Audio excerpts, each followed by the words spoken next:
Welcome to the Let's Talk Medically Unlikely Edits webinar. We will focus on the National Correct Coding Initiative, Medically Unlikely Edits. I'm Tom Ryan with Provider Outreach and Education, and I'll be your presenter today. Today I'm joined by Leanne from my team, who's going to help me with that chat. Her job is to make sure that I get the questions when asked for. She may provide you with answers, additional resources, or other things that may be needed. Please remember to review the disclaimer at the end of this presentation. I would like to welcome everyone who is new to Medicare. Thank you guys for taking the time to join us and asking those questions. Again, we're going to try to get through all the material that I have put together plus the pre-submitted questions, and then we'll start with the chat questions if we have time. Our objective is really to look at the CMS files for the medically unlikely edits and to explain a little bit about them. There are some clear indicators which are actually indicators on the files that people are not getting, and we want to make sure that we're using those files and those indicators correctly. We do want to explain what the edits are. This comes from the fact that we do have a variety of new people on, and we want to make sure we get into the basics of it. So when we're going through that section, we will stop after it and just make sure we have everything there and there's no additional questions. We will then show you how to find and read the files, and then we're going to answer your questions. I would like to encourage you again to put your questions in the chat. If we don't get to them verbally, I will respond to them via email at some point. Please note, if you put a statement in chat that doesn't have a question attached to it, we may not answer it. We don't know what to do with some of those statements. So please form it in the state of a question instead of just a statement or a feedback. Let's start with a definition. So as I said, the medically unlikely edits, which you will hear me refer to as MUEs, are part of the National Correct Coding Initiative, or NCCI. So what is NCCI? These are national edits to help reduce improper payments. They are implemented by CMS and written by a separate contractor from your Medicare administrative contractor or claims processing contractor. These edits are publicly available and posted on the CMS website with a quarterly update. One thing to note, not every edit is available on the CMS website. We'll talk more about that. These edits are archived and are kept available to you if you look in the archives. CMS does post additions, deletions, and revisions to kind of help you understand a little bit about what's going on with each set of edits. There are 3 sets of edits under the National Correct Coding Initiative: Procedure to Procedure, or P2P, Medically Unlikely, or MUEs, and add-on code edits. These edits codify the information and put it into the system. With that said, this webinar is not to focus on all 3 types of edits. There's too much information and we would never get through it in an hour. Actually, we could probably take a good 3 to 5 hours to get through that information depending on how many questions you had. So what we've done is just pulled out the medically unlikely edits. We've done that based on data, so we'll get more into that. One thing I would like you to note is that on the bottom of this screen, you'll see the CMS Medicare National Correct Coding Initiative edits page. This is your basic starting point where all of this information is contained.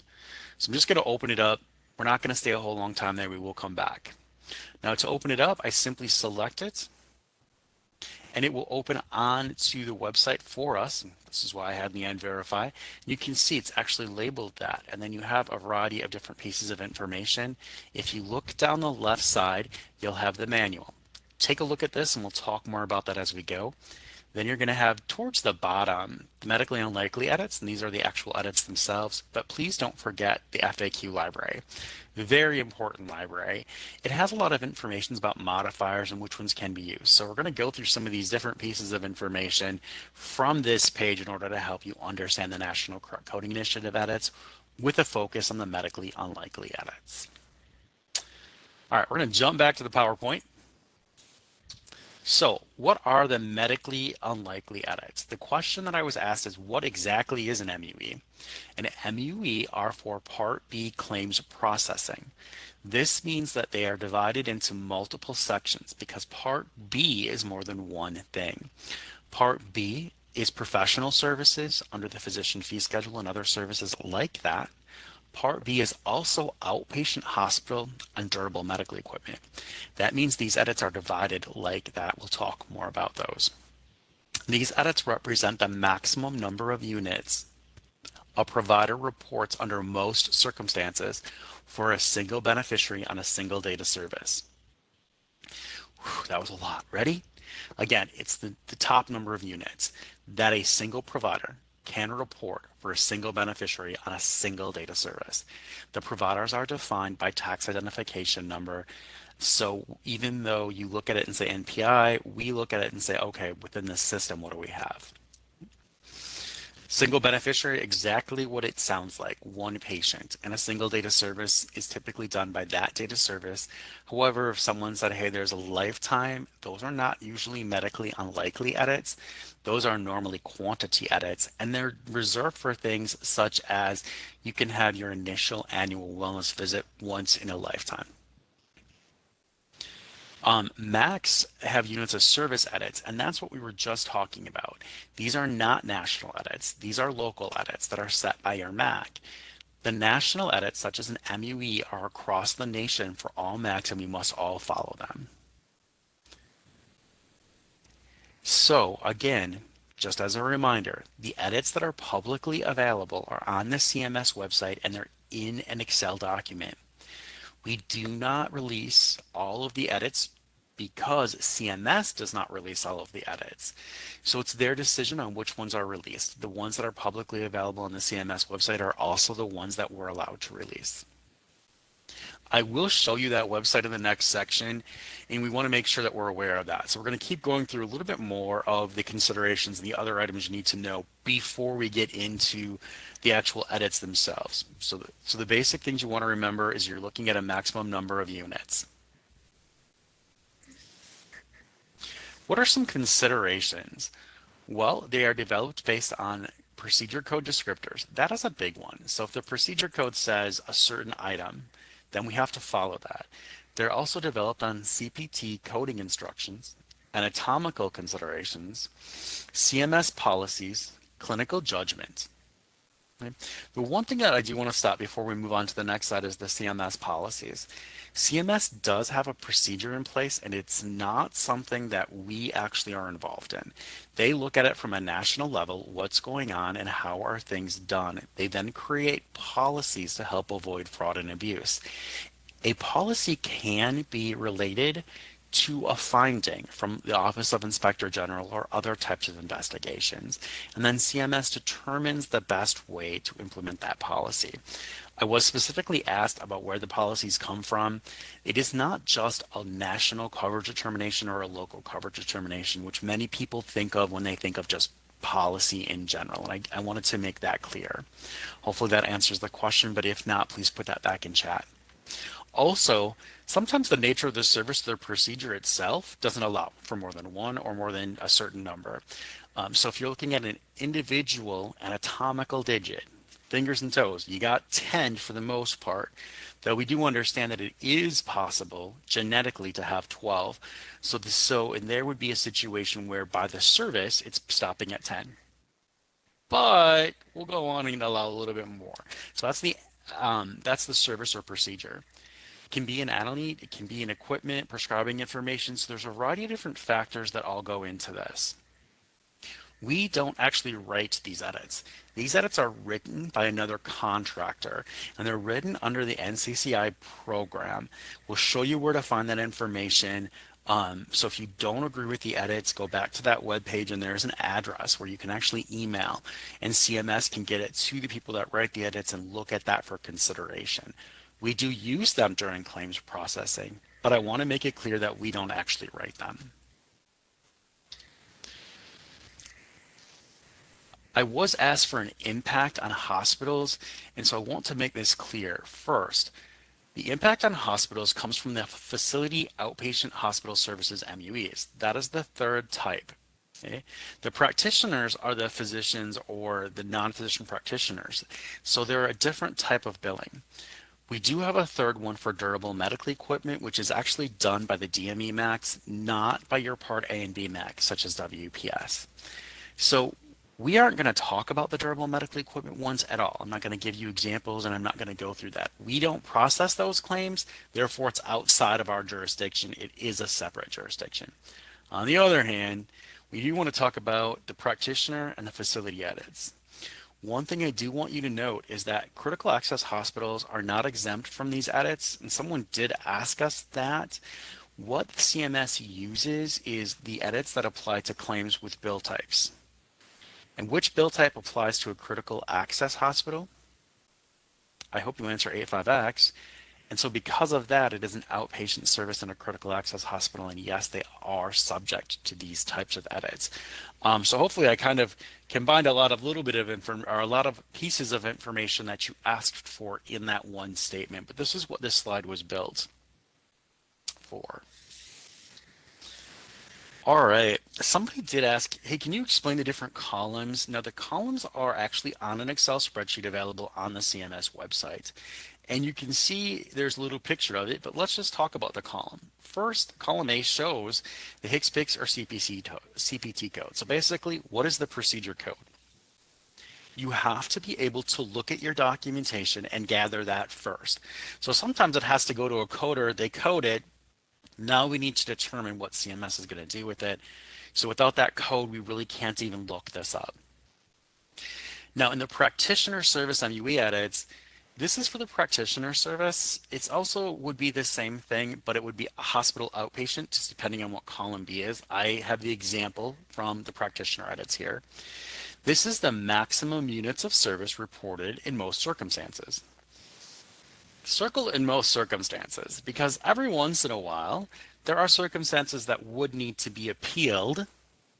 And that is what we're looking for. I don't know if that makes sense to you, but because it says most circumstances, CMS does use indicators to help us understand and to tell us, hey, I can do an appeal on this.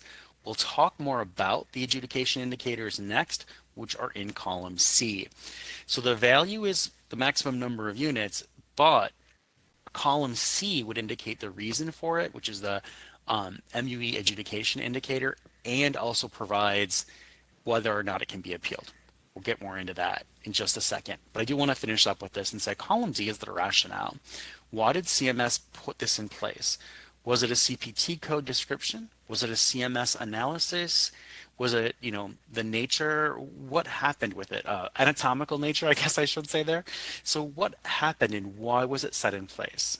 That's why some things are not appealable and others will be appealable. Okay. So here we move on to the next slide, and we're going to talk more about column C, which is the adjudication indicators. Okay. The question that we got with this is how the unit should be billed. One unit on one line or all other units rolled together with a modifier? That's the question. And the answer is it's going to be based on the information in column C.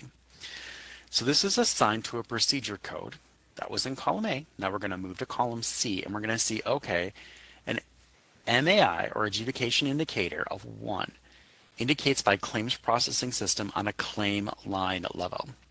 This will be processed on a claim line level. That means that that number should be billed on an individual line. A second line could be billed.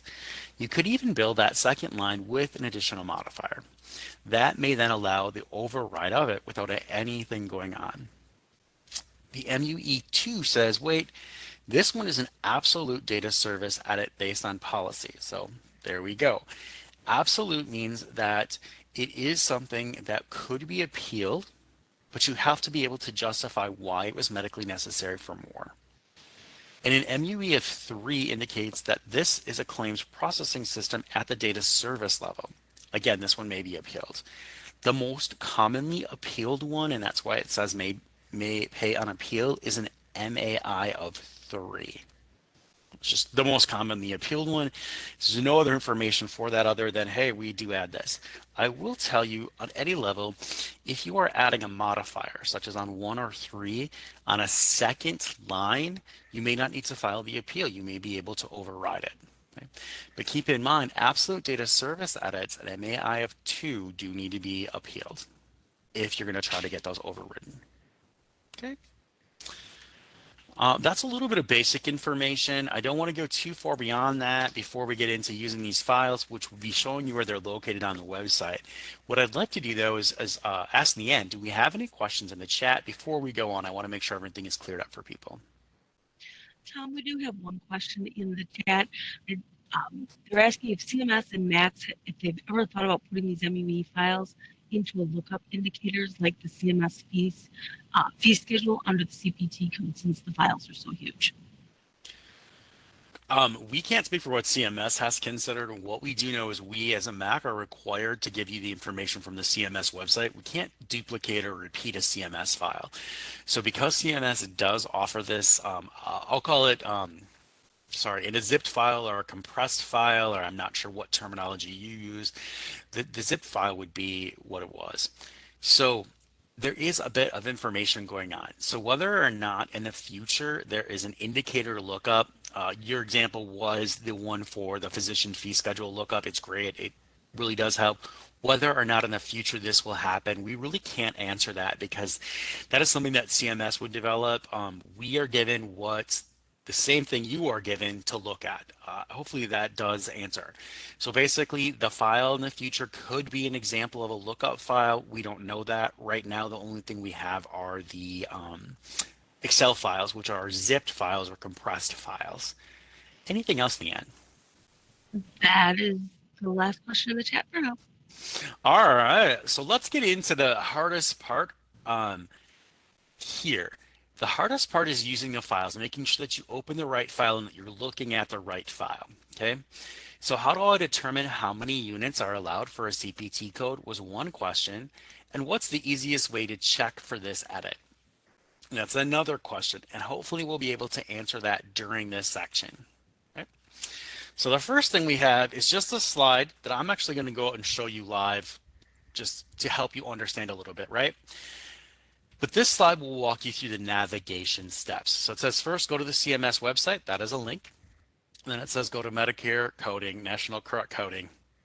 At MUE, there's a picture of it on the right side. So let's go ahead and actually move to the website and take a look at this information. Now here we've already got it up because we used that link earlier. However, a couple people did ask if I would walk through the navigation steps, and I'm more than willing to do that.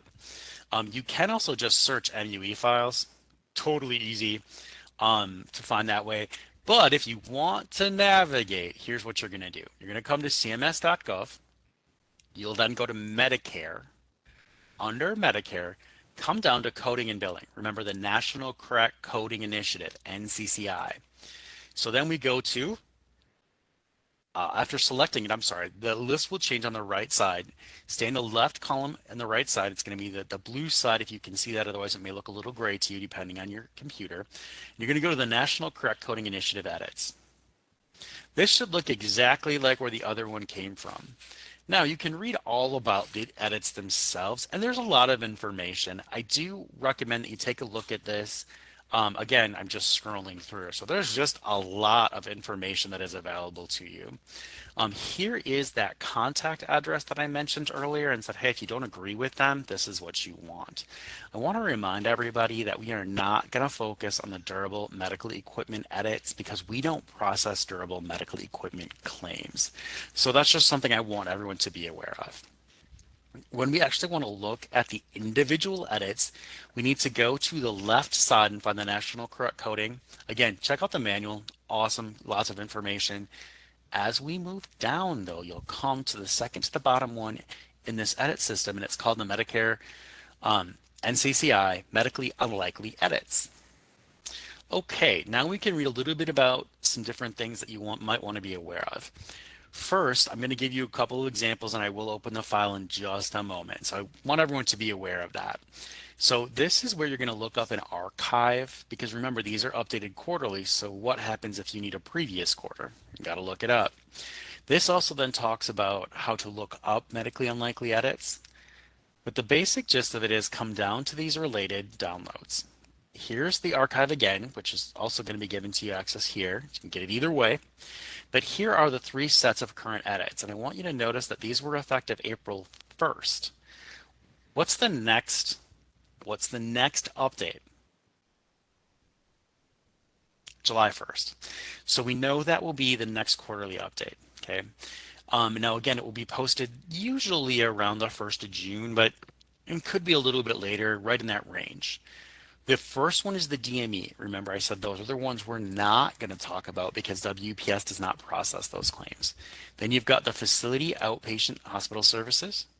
These are paid under OPS, the Outpatient Prospective Payment System, and could be applicable to critical access hospitals or CAUS because it's how they bill. There are a variety of other types. Remember, I went through those bill types on the slide earlier. And then you've got the practitioner services. So it's really just depending on what you want to do. Okay? So let's talk about the practitioner just as an example, and it's because it's where I happen to have my mouse. The practitioner edits will be able to be selected, and it's going to say, hey, do you want to open these? I'm going to say, sure. Let's just put it right here in this downloads, and it will then allow me to open the file. Now, this is important because a couple people asked specifically about what it looks like. So you can see it did download it, but it put it into a ZIP or a zip file, and that's just a compression file. So now I have to open the compression file. And once I open the compression file, now I can look at the actual edits themselves. Okay, so here is the one that we're looking for, which is the worksheet. And again, we're just looking, these are just the practitioner. What I do want to remind you is that both the outpatient facility and the practitioner read the same. So it's not like they're going to be incredibly different or they're going to look very off. Leanne, can you verify that I have this font size big enough, or should I make this a little bigger? Can you see it? Tom, if you can make that just a little bit bigger, I think it would be helpful. Better? Yes. Okay, thank you. So again, when we look at these, here's your code. Here's the value, which means 1, and then is it a line or a data service or what is it? Remember we talked about the 2s and the 1s, the 2s and the 3s. So what are we adjudicating based on? Is it purely a line level, which would be a 1? Is it an absolute data service, which would be a 2? Or is it a value adjudicated by data service level, but a 3? And you'll notice there's some different things going on there. And so for instance, a 3, you could appeal that just to get that paid. You could also modify it, add a modifier to get it paid. Same thing with a 1. 2 is, because it's called an absolute data service edit, is a little bit different. We will talk a little bit more about some of these values in just a few moments, okay? So I want to make sure that everyone is well aware of that. I was specifically asked for this procedure code. So let's take a look and see what happens if we use the G0438. For those of you that are not familiar with what I just did, I went on my keyboard and hit Control and F. It brings up a find box. I'm not going to replace anything. I'm just going to find it. And I'm going to say, oh, do we have this in here? And this says, yes, it's 1 per data service. What is a G0438? Anyone? Okay, it's the annual wellness visit. And we know that, yeah, it should only be done once per data service. Well, then we would move on to the G0438 or G0439, which is a subsequent but can be done a year later. And again, only 1 per data service. So these are not quantity available. You can bill 1 per data service. Can you appeal or add a modifier? Not on these. That's what the absolute or the 2 means. Hopefully that makes sense to everyone. So that's example 1 that we have. The next example, which would be possibly, let me look, let me get caught up on slides so I can get you a slide number for this. All right, so we did this one. Okay, we're going to look up example 2, which again, slide 13, and I'm just going to take the G0446, an annual face-to-face intervention for behavioral health for cardiovascular disease. Whew. Big title there, but it is still going to be something we can look up. All right, so we're in, again, the practitioner edit. So I'm going to just take that off so that it's not just highlighting that row. We don't want to do that. But we do want to change this from a 438 to a 453. Now that's the code that goes with this. This one says it's got 40 and it's a clinical, but it's a 3. So this one is billed per 15 minutes. So at least 8 minutes to bill an additional. We understand that. What is this? The time spent 71. Is this quantity billable for a G0453? Yes. Okay, yep, we can do that. Okay, so based on the time, we would go at a 15-minute increment and at least 8 minutes to build an additional unit. With that added in, this could be built up to 5 units for the example that was given, the 71 minutes. It's not necessarily for that. All right. Let's keep going and do a G0514. This is another example that was asked for, so we're just going to put it in right away. We're going to say, okay, yep, we want to be able to find this code. What do we find out? Well, this one is a line edit. What's important to know about that? Remember, it's per line, which means you can build 1 unit of service on a line, but you can modify more, right? So if you need an additional 30 minutes or you need whatever you need to do there, so we would then bill additional units per line with modifiers. Now, sometimes that's going to give us too much time. And so even though we did bill it with a modifier, not the second line, but the third or fourth line, because remember it's 1 per line, will reject, which makes that mean that you need to do an appeal. Now, the reason CMS does some of those types of service, the appeal type of service, is that they want to actually have us look at the medical records to determine that it really does need to be done that many times or that you are billing it correctly. Because remember, a medically unlikely edit is just that. It's unlikely to be needed, but it's not impossible to be needed. The only time that we would look at that would be with a 1 and 3. Remember, 2 is an absolute edit. Those we can't really do much with, okay? So hopefully that makes sense to everyone. Now, I can tell you that if you say, well, I did an appeal on a 2 and it went to an administrative law judge and they told the Medicare administrative contractor to override that, that is a judge's legal obligation or legal response. It doesn't have anything to do with us. We don't really do a lot with that. We will just simply override it based on that legal response from a judge. A little bit different than when we look at the CMS policies and the CMS information. Okay, slightly different. All right, what I'm going to do though is come back and I just want to show you these facility outpatient hospital service MUE tables. So they're going to look relatively similar to what we've already seen. And I'm just going to go ahead again and save these down. Again, these are zipped files, so you want to make sure that we get the file available to us. Sorry, not sure what I did there. There we go. We're just going to open that up. Now we're going to leave the practitioner and we're going to move to the zip file for the Part A signal. Sorry, let's try this again. Should be facility outpatient is what I'm looking for. And it's not doing it. Let's reopen this. There we go.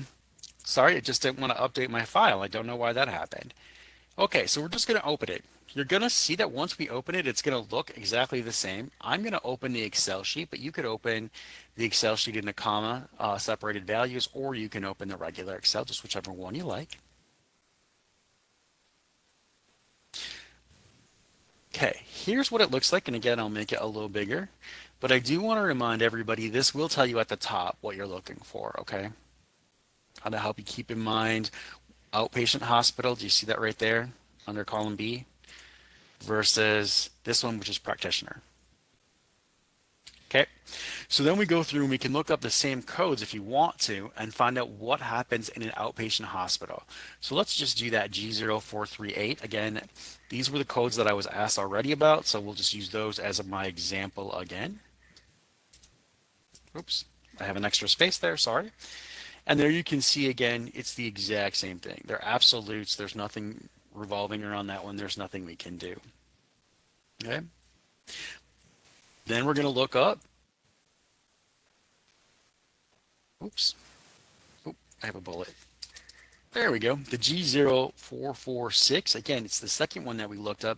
You'll see this one is something that could be appealed. Again, it looks exactly the same, right? So we're not looking at anything different.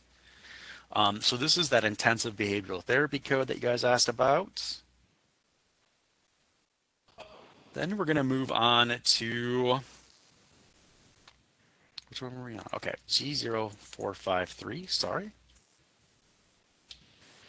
So what we're really finding is these codes are very similar, but just make sure that you're in the right one. And every once in a while, you'll find one that is not the same.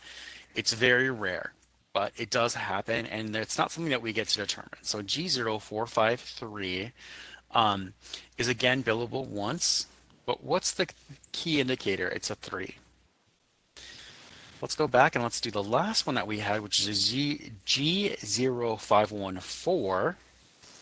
And that one, again, is a line edit in the outpatient editor, the outpatient prospective payment systems, or the critical access hospital billing. And it is a 1, which means it is appealable, and you could modify this to get additionals paid. So they didn't change just because we were in one or the other, but I don't want you to automatically think, oh, this never happens, okay? All right, so hopefully that gives you a little bit more information on those. Let's take a minute and see what questions we have on the examples, if anything. Leanne, anything for me? Tom, we do have a couple of examples. The first question is the BH code that was per 15 minutes. The MUE of 40 is for total minutes or units. The MUE of 40 is total units, which I know is a lot of minutes, right? But that's what it always is going to be on the value when we look at it. It's the line value on the codes, the quantity that you could bill. And then the next question, or the last question that we currently have is, if a patient comes in for an antibiotic infusion 3 times per day, how do we work with the 97365 edit since there's only 2 allowed per day? Sorry, Sorry, I just want to look that one up because again, let's see what we're doing here. So let's say outpatient. I'm not sure if we're looking at outpatient or facility. So I'm sorry, outpatient or facility is the same thing. Outpatient or practitioners. So when we do that, what we find out is it's not on an outpatient. So there's an example. So let's jump right over. Just do.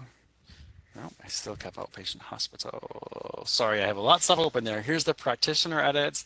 We're going to look this one up again, and it's not finding it at all. So 97365 was the code.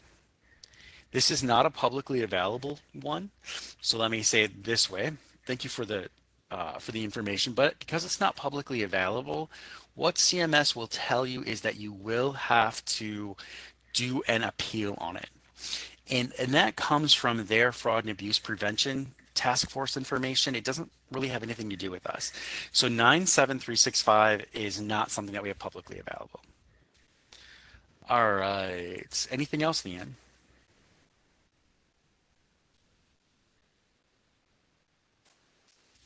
Okay, I'm not hearing Leanne, so I'm going to look. Sorry. Shoot, Sorry. 96. Came off mute. Yep. It's 96365. So again, 96365, I'm in practitioner and she wanted facility based. So we want this one. Sorry, y'all, let me get there for you. So this edit does come up. It is a 3. So on this one, though, we do understand it's 2. Look at the MUE adjudicator. And what did I say with the 3? It is a appealable issue. So you could appeal it. In the documentation, it does need to state why this needs to be done 3 times per day versus doing something different. It's not that you can't do it 3 times a day, it's just that it's more common at no more than 2 a day. So hopefully that works for you. So again, we're going to go out there, we're going to see this, we want to look to the 3 and make sure that we can do an appeal, and that's what you'll need to do. All right. Anything else, Leanne?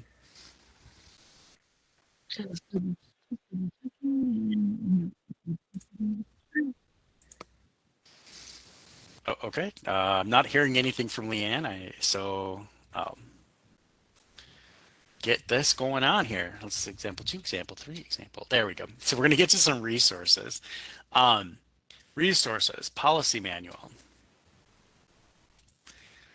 Let's do this, the policy manual. And we've talked a lot about this, but I do want to just show this to you. I think it's important to understand that the policy manual is available to you and a little bit of information within it. I'm not going to go through in depth into every section of the policy manual because there's a lot of information in here.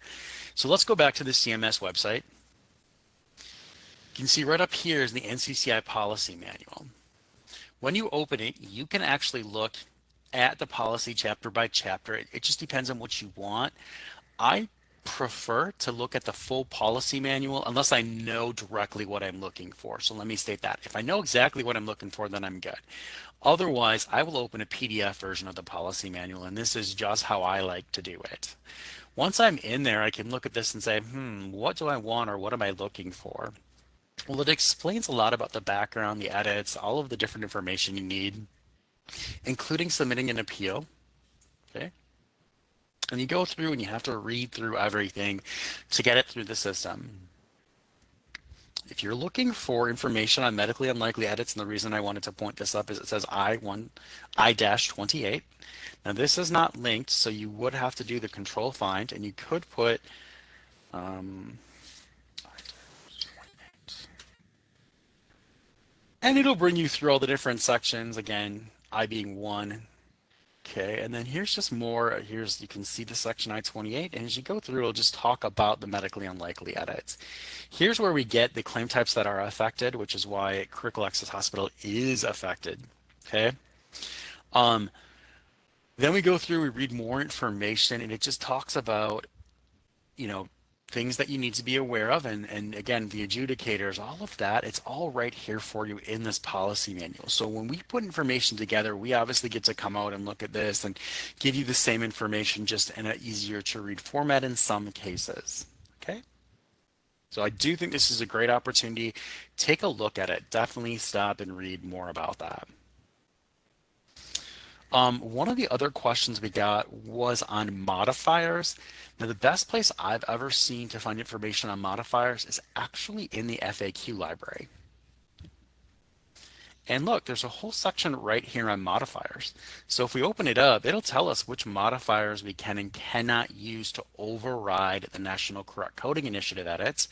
This is not this is about the procedure to procedure. So when we look at that, though, we do want to give that information, some general information on MUEs. If you want to keep looking further, please feel free to do that.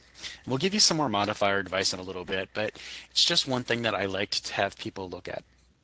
Oh, I went away from modifiers. Sorry. Not sure why my FAQ library did that. There we go. So it'll talk about MUE and what can we find out about it. Well, we can look at the individual edits. We can talk about some of the different things like that. So that's where you're going to find this information. Now, if CMS does not have a direct modifier list published, in other words, hey, I don't know what modifiers, or does this modifier work with this, that's where we want to make sure we use this. Okay, so here's the educational resources and the information on modifiers. Lots of information there for you. Keep going down. I'm just going to keep kind of sorting through all the different edits. And again, we get into the actual medically unlikely edits down here. But don't discredit the stuff above, because some of that will talk about policies and things like that. And then you can scroll through and read any direct FAQ that they have. Now, these are in addition to the policy manual and may just help you understand a little bit better.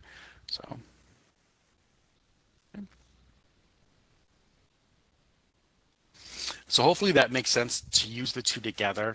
I always start with the manual because that's what makes sense to me and gives me the more information. The FAQs are great, but don't necessarily give me all the same information. All right. Next, we're going to look at the Medicare Learning Network, and I'm just going to open a couple of pieces of information you may want to need. So first is the revised modification. This is MM853. This is a Medicare Learning Network fact sheet, and it'll tell you this is related to a change request. It was issued it was released on August 15th, 2024, but didn't become effective until January 1st, 2025. And you can just read through some information that was within that. Somebody asked, could they look up the change request? And absolutely, you can look up the change request. This just provides a more reader-friendly summary of what you need. The reason that I like this is this section right here in the middle that targets those MAIs. Now, we talked about these and we talked about each one, so we want to make sure that we're aware of what's going on with each one, but this is where some of that information comes from and kind of helps you to understand. Okay. If there's certain things that can and cannot be done, please check down here under the general processing instructions. Might help you a little bit, and it just, some of these are very specific. So like the first one is an ambulatory surgical center. Okay, what do we need to know? So you can read through those and they may or may not affect you. Okay? Here's information on modifier 50, when it is, what it needs to be done. So again, we're going to get a little bit more into some of this stuff, but I wanted to be able to show these to you because I do think that they're very important. The other one is 8853, and again, you can, I'm sorry, it is MLN 1783722, which is actually use of modifier 59 and the X modifiers. Sorry. Leanne, did that open? That gave me a weird indicator on my other screen. Tom, it did open. We can see it. Okay.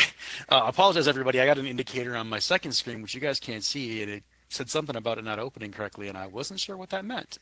But as long as you guys can see it, we're good to go.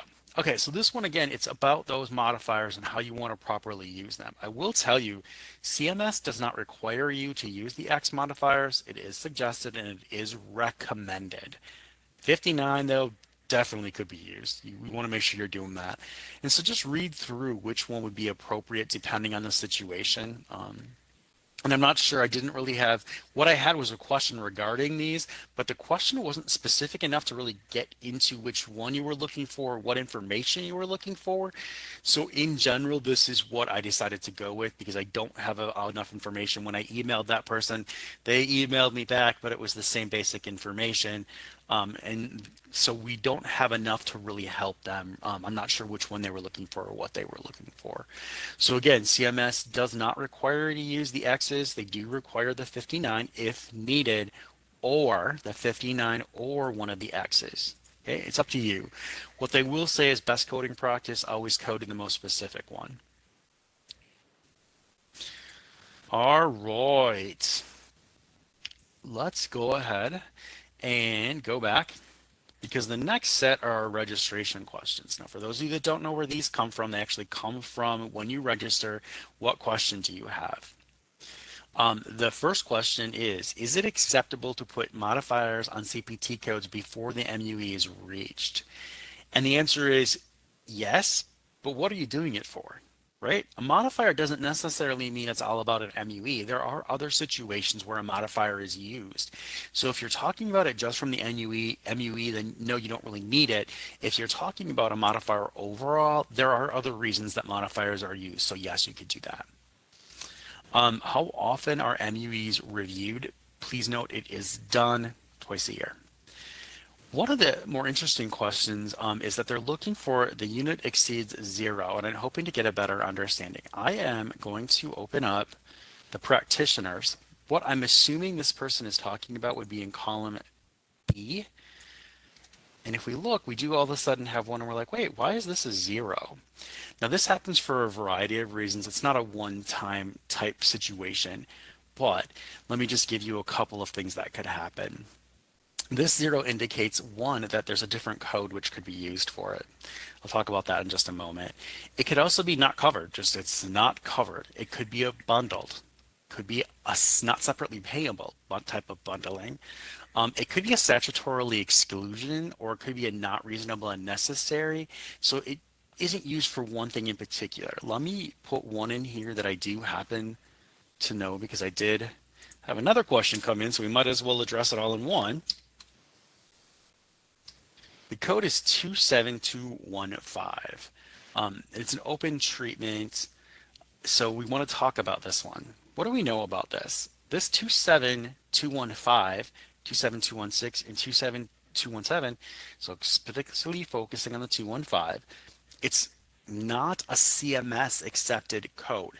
It is a CPT code. However, what CMS says is you have to build one of the G codes that go with this, which would be a G0412 through 415. Therefore, that's the MUE you should be looking at. So hopefully that answers those couple of questions together.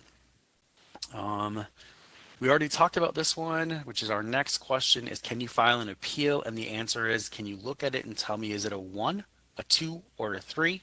And hopefully we've answered that, but not on a 2, otherwise yes. What happens if a provider performs more units than MUE allows for? Remember that what will happen is the claim line will deny. In other words, that full line is going to deny. We don't give you the MUEs back. We don't pay some and not others. We just deny the claim line. That is a CMS instruction. This then allows you to do one of two things. You can do an appeal if you can, or you can add a modifier if that's available. That's what we're looking for there. How do you explain to major payers that their claims processing systems are not applying MUEs appropriately? I'm not sure what major payers you're looking for. We can only focus on the MUEs as fee-for-service or traditional A and B Medicare. So if it's a different Medicare Part C, if it's something like that, that's something you'd have to take to CMS if you don't feel they're applying correctly. One of the questions that we got in is regarding 20552, and um, it's for the outpatient facility editor. So which one do we have? A practitioner? Nope. Sorry, there we go. And what they're wondering is there a way to work around this edit?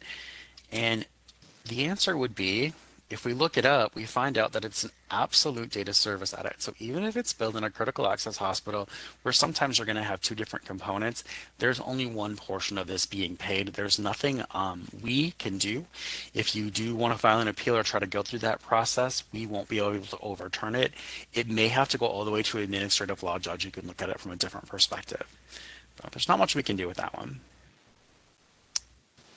Do these edits apply to critical access hospitals is the next question, and the answer we've already given many times is yes. If services provided are above the MUE, is it expected to be billed? We understand it won't be paid, but should it be included on the claim? Yes, services above the MUE should be included on the claim. You want to code your claim per your documentation. Now, should it be paid? Well, that depends on what the MUE is and how it's done. Hopefully that makes sense to everyone. Is modifier 51 ever appropriate, or is 59 the best choice? This person is asking for a CMS 1500 or an 837P electronic claim. And let me just state, the MCS system will apply 51 when necessary to the claim. So we ask that you don't apply it. Let our system do its job. If you need to report something, yeah, reporting 59 is great, and yes, you can do that.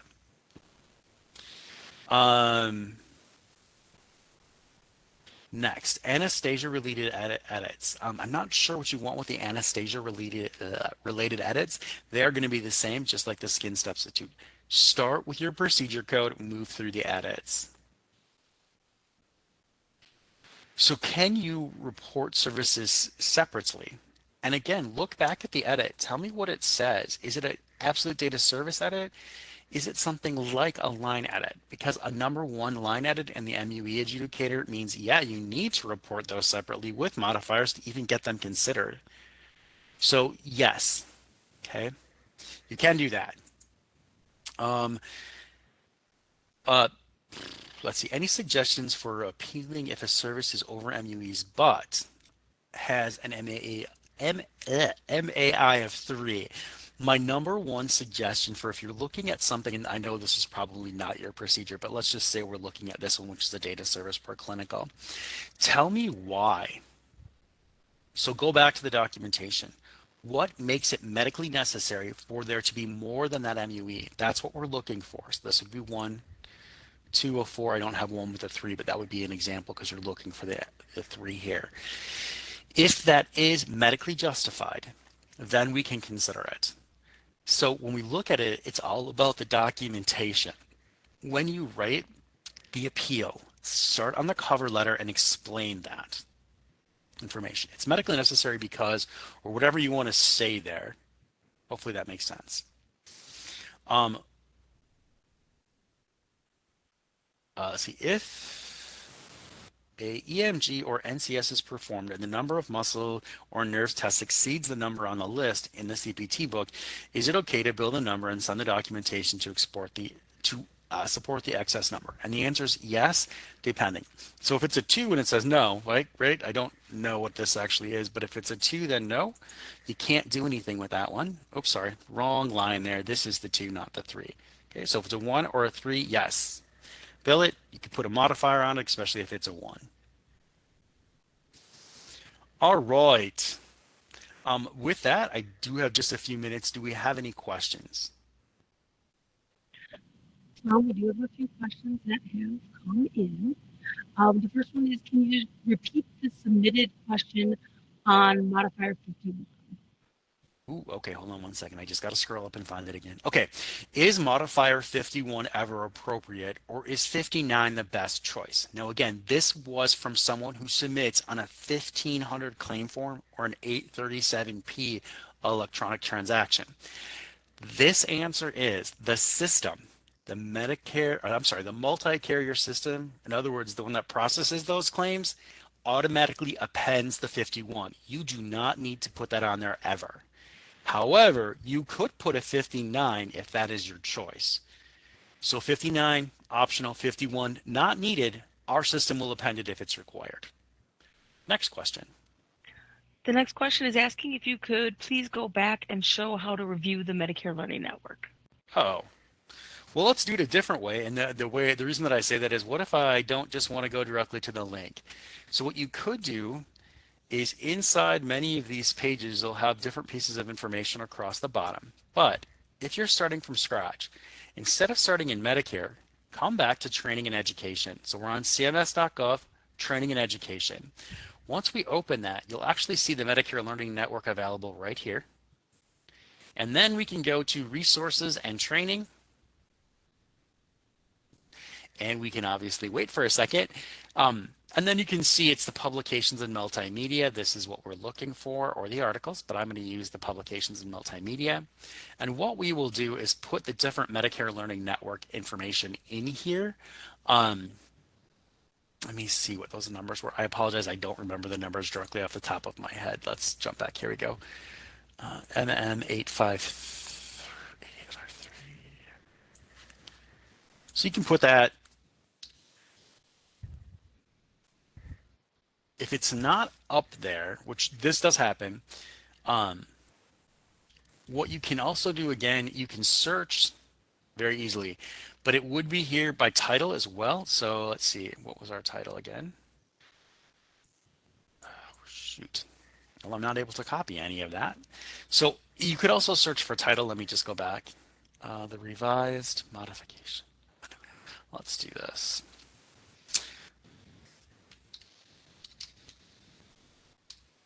All right, so it's not in this section. We would go back and we could also then check the articles. And it's going to tell you, hey, go to the transmittals and check that out. Now, again, if you're not finding it here, go ahead and just do a generalized search. And this is how I find them. This is how I found them.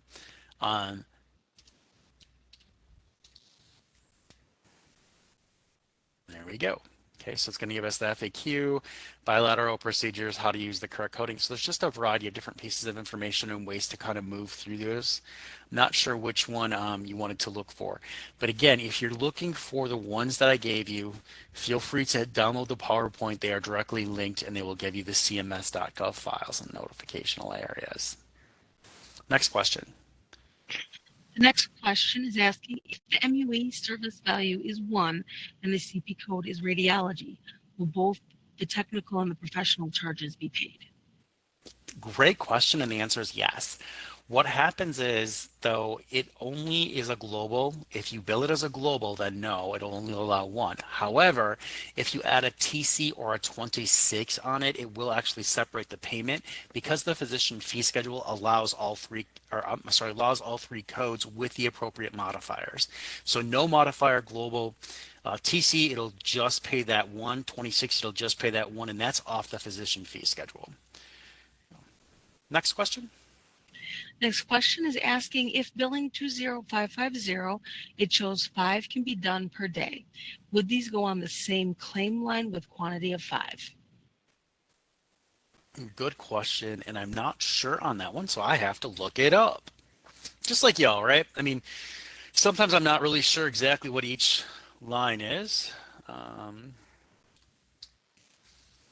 we don't want that, we want that. So this says 5, and it's a data service. So you could bill these. You could bill one per line, or you could bill with a modifier. I always recommend build the first 5. If you need more than 5, now drop it into a second line and build a second line with a modifier because we would allow up to 5. Okay, next question. And this is the last question we currently have in the chat. They're asking if you can go over modifier 50 for ASCs again. All right, so let me jump back to this one.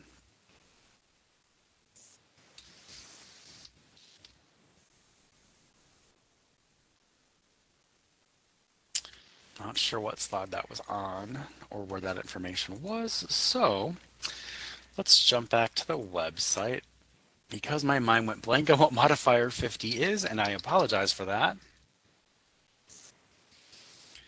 All right, so bilateral indicator, as identical services performed in the body, it's only paid. Okay, so modifier 50, even for an ambulatory surgery center or wherever modifier 50 goes, what we're looking for really with this one is one, that it is a bilateral procedure. So it's a single procedure not described in CPT code as bilateral by definition. So if you were doing both the right and the left side, you could append a 50.